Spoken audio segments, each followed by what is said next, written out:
Hey guys, today we have one of the most exciting updates we've had, probably since the launch of Creative, and I'm so excited about all these new changes that I thought I'd share and explain all the changes for you guys from this patch.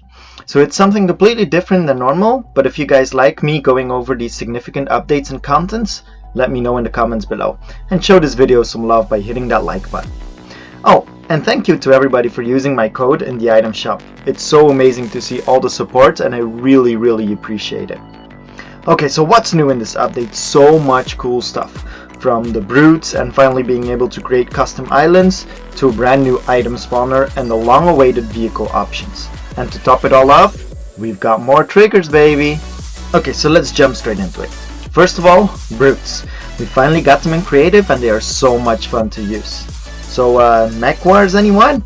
But even more cool than having them in Creative is the fact that we can finally customize some vehicle options.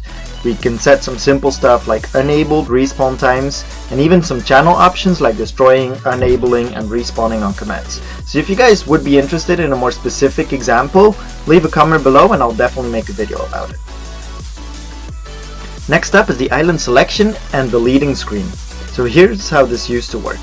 Like most of you guys know, we just got one or two islands from every type of environment, but the issue here was that a lot of people preferred to use a specific type. Like me, I usually liked the more open ones, and once I ran out of that type of islands, I just kinda had to pick something else that maybe didn't really fit my needs, but gotta do what I gotta do. But that's gone. Now we can just create islands up until 50 of whatever type we want. Another cool feature is that we can finally update an island without having to republish. This is actually really amazing for content creators because, like in the case of my Iron Man map, link in the description below, some of the ice traps broke and I was forced to fix, republish, and I had to figure out everywhere where I published it and set it that I had to update the map code. And now I can just republish and it keeps the same code, so really cool. Thank you Fortnite for that. Now let's jump into a different topic, the new item spawner. For now, the old item spawner is still available, but in the near future they said they will remove it, so whatever you're making, use the new item spawner already. Now, the big difference is that this version no longer has to be attached to a floor, which means that it kind of makes the item dispenser obsolete, or at least a little bit. But even cooler is that the fact that we can make it into a shop.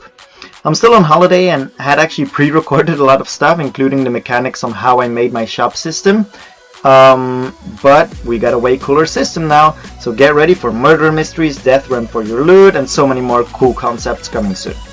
So this new item dispenser works pretty much the same as the old one, with a couple of extra options, and most importantly, it is no longer bound to a floor tile. So this means that you can drag and drop it anywhere you want. So let's go over these extra options and how these fit in with some of the older mechanisms. The first change that we can find is the visible during games option.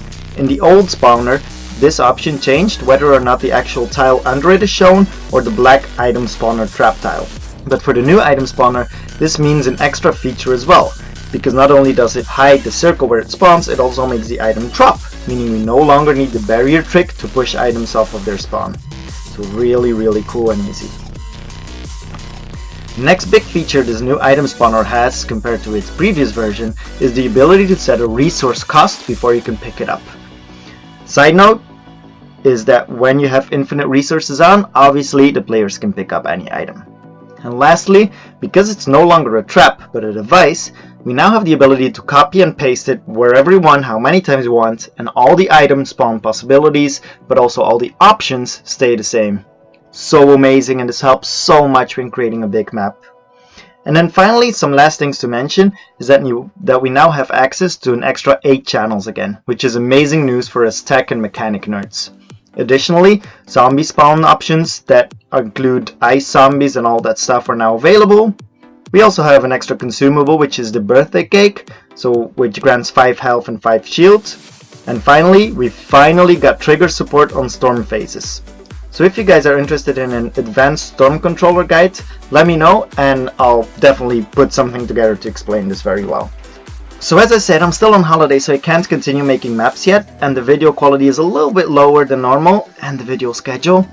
But I promise you guys I have so much cool stuff coming soon in a couple of weeks. In the meanwhile, thank you so much for sticking around and watching this video. If you like me keeping you guys posted on what exactly the patch note says about creative and how this works and fits in, please subscribe and let me know, so that I know that you guys like this content. I'll see you guys soon, and peace out. Don't forget to use my code.